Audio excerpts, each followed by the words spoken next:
नमो नमः समस्त छात्र छात्री माननकु आज संस्कृत कलांश को स्वागत जनाऊँगी। पिला माने आमे आगरू तुम नीतिवाणी 15टी पर्यंत श्लोक पढ़ी सारी आज 16 नंबर श्लोक पढ़ा। ता पूर्व पिला माने जो माने ए पर्यंत चैनल टी को सब्सक्राइब करना यह सब्सक्राइब कर दे पाखरे थिबा बेल आइकन को प्रेस कर दियो एवं ऑल स्थान रे क्लिक कर दियो जद्वारा मुझे जितेबले भी नुआ नुआ वीडियो अपलोड करी से गुड़िकर नोटिफिकेशन तुम्हें माने सबुठारु प्रथमे पाइपर एवं वीडियोटी को आरंभ शेष पर्यंत देख जद्वारा यह तुम्हें माने भल भाव बुझीपर। ताहले आरंभ करवा 16 नंबर श्लोक। भेदभाव परित्यज्य जाति धर्मादि हेतुकं सहावस्थानमेकत्र कर्तव्यं शांतिकामिभिः। शब्दार्थ परित्यज्य परित्याग करी सहावस्थानम मिलित भावे वास करिबा कर्तव्यम करिबा उचित शांतिकामी भी शांति कामना करुथिबा लोक।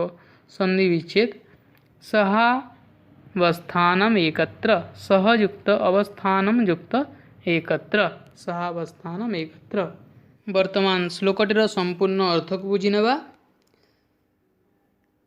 भेदभावं परित्यज्य जाति धर्मादि हेतुकम। जाति धर्मादि हेतुकम माने जाति धर्म संबंधी भेदभाव है। जाति धर्म संबंधी भेदभाव को परित्याग करी परित्यज्य परित्याग करी सहावस्थानम एकत्र एकत्र अवस्थान कर्तव्यम करिबा उचित। क्यों माने शांति कामी भी शांति इच्छा करुवा लोक माने अर्थात शांति इच्छा करुवा लोक माने जाति धर्म भेदभाव को भूली ये सबू को परित्याग रे किए क्यों जातिर किए क्यों धर्मर ये सबू को विचार न करी ये सबू को त्याग करी एकत्र अवस्थान करिबा उचित।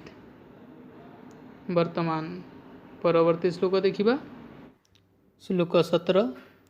मनस्येकं वचस्येकं कर्मण्येकं महात्मनां मनस्यन्यद्वचस्यन्यत् कर्मण्यन्यत् दुरात्मनां। शब्दार्थ महात्मना महात्मा मानंकर मनसी मनरे वचसी वचनरे कर्मणि कर्मरे एकम एक प्रकारर दुरात्मनां दुर्जन मानंकर अन्यत अन्य प्रकार।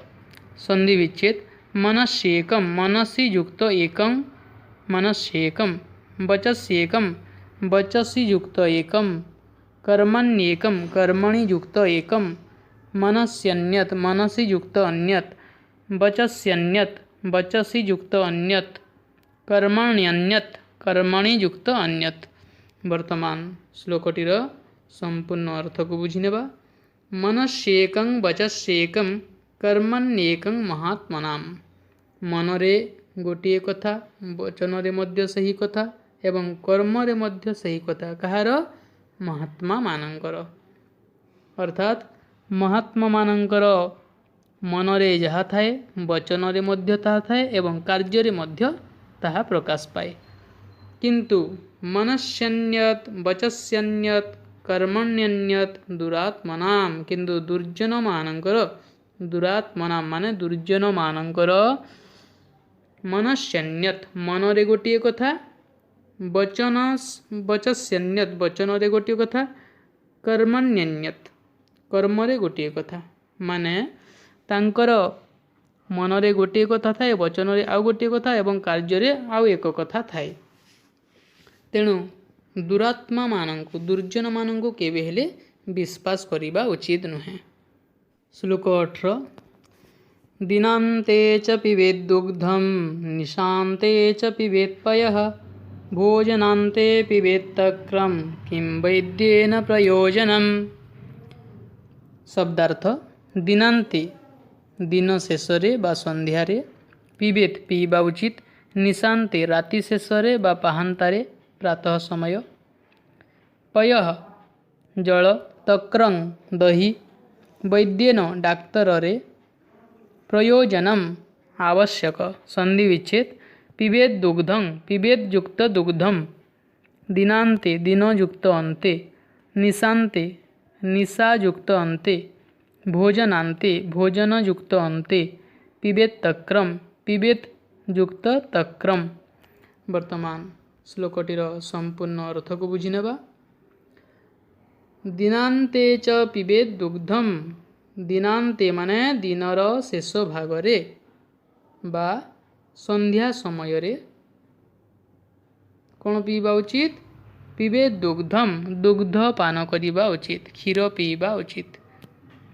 निशान्ते च पिबेत् पयः। निशान्ते माने निशा माने राति, रातिर शेष समय माने कौन? पाहांता समय, सकाळ समय। च पिबेत् पयः सेते बेले आमे कौन पीवा उचित? पयः जल पान करिबा उचित। भोजनान्ते पिबेत् तक्रम। भोजन शेषरे भोजन अन्ते माने भोजन शेषरे पिबेत् तक्रम दही पान करिबा उचित, दही पीवा उचित। किम वैद्येन प्रयोजनम। जदि आमे एई भली करिबा ताहेले हमर वैद्य बा डाक्तर रे आ कोन आवश्यकता रहिछि? माने आमे जदि दिनर शेषरे बा संध्या समय रे दुग्ध पान करिबा, रातिर शेषरे आमे जदि जलपान करिबा, भोजनान्ते माने भोजनर शेषरे आमे जदि दही पान करिबा ताहेले आमको केबे मध्य कौनसी प्रकार रोग हेबो नाही। एही नियम गुडी को मानि चलिले आमे सबु बेले निरोग रहिबा। श्लोक 19 दुर्जनः परिहर्तव्यो विद्ययालङ्कृतोऽपि सन् मणिना भूषितः सर्पः किमसौ न भयङ्करः। शब्दार्थ दुर्जनः दुष्ट, सन् होई, परिहर्तव्यः परित्यागर योग्य, भूषितः अलङ्कृतः, असौ एहि संधि विच्छेद, किमसौ किम युक्त असौ, दुर्जनः दुह युक्त जनः। वर्तमान श्लोकटीर संपूर्ण अर्थ को बुझिनेबा। दुर्जनः परिहर्तव्यो विद्ययालङ्कृतोऽपि सन् माने कौन? दुर्जन व्यक्ति को परिहर्तव्यो परित्याग करा जिबा उचित। विद्ययालङ्कृतोऽपि सन् विद्यया युक्त अलङ्कृतः युक्त अपि विद्या द्वारा अलङ्कृत होइथिले मध्य दुर्जन को आमे परित्याग करिबा उचित, सदा सर्वदा ताको परित्याग करिबा उचित। मणिना भूषितः सर्पः किमसौ न भयङ्करः। मणि द्वारा अलङ्कृत होइथिले मध्य साप कौन भयंकर होई न थाए। अर्थात जेमिति मणि द्वारा अलङ्कृत होइथिले मध्य जेपरि साप भयंकर होई थाए, से तार दुष्ट प्रवृत्ति को छाड़ी न थाए, से लोकं को दंशन करिथाए। सेहिपरि जेते विद्यार अधिकारी होइथिले मध्य, जेते विद्वान होइथिले मध्य दुर्जन व्यक्ति सदा सर्वदा कौन करिथाए?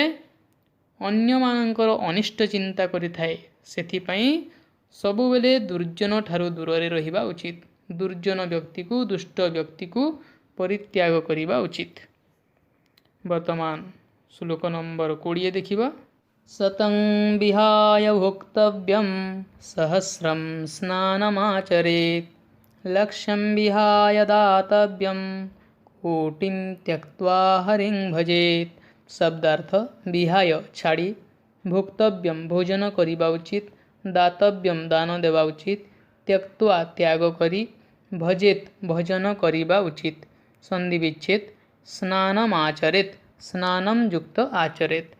वर्तमान श्लोकटीर संपूर्ण अर्थ को बुझिनेबा।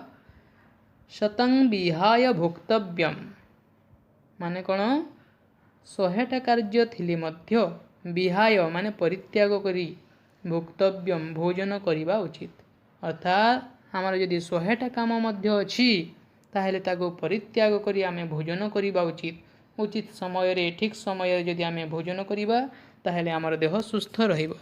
सहस्रम स्नानम आचरेत एवं सहस्रम माने हजार, हजार कार्य थिले मध्य स्नानम आचरेत स्नानम युक्त आचरेत आमर जदि 1000 कार्य थिबो ताहेले मध्य ताकू परित्याग करी आमे निश्चित रूपे आमे स्नान करिबा उचित, गाधेइबा उचित। आमे जदि स्नान करिबा आमर देह मन भल रहिबो, परिष्कार परिच्छन्न रहिले जाई आम देह मन भल रहिबो। लक्ष्यम विहाय दातव्यम एवं कोन लक्ष्य कार्य थिले मध्य विहाय परित्याग करी ताकू परित्याग करी दातव्यम दान देबा उचित। आम पाखरे जदि लक्ष्य लक्ष्य कार्य जदि अछि ताकू मध्य आमे परित्याग करी आमे निश्चित रूपे दान कार्य बा दान देबा कार्य करिबा उचित।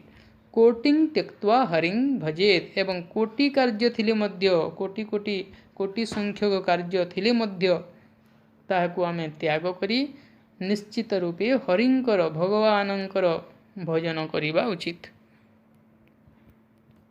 तेणुकरी समस्ते प्रतिदिन किछि ना किछि समय बाहर करी आमर जेते काम थाउना कहीं आमे भगवानंकर आराधना करिबा उचित। तो पिला माने आज एतिकी पढ़िबा आउ तुमे माने निश्चित रूपे एगुड़ी को भलो भावरे बुझी पारिथिबो बोली मु भाबुछि। आ जदि तुमर किछि डाउट थाए ताहेले मते निश्चय जणाइबो। आ जदि भिडियोटी भलो लागि थाए ताहेले एहाको गोटे लाइक करि देबो एवं निज सांग साथी मानक निकट को एहाको शेयर करि देबो जा द्वारा से माने मध्य एथिरु लाभ उठाई पारिबे। आज एतिके रखिबा, आगामी कालांशे पुनर्मिलामः। धन्यवादः।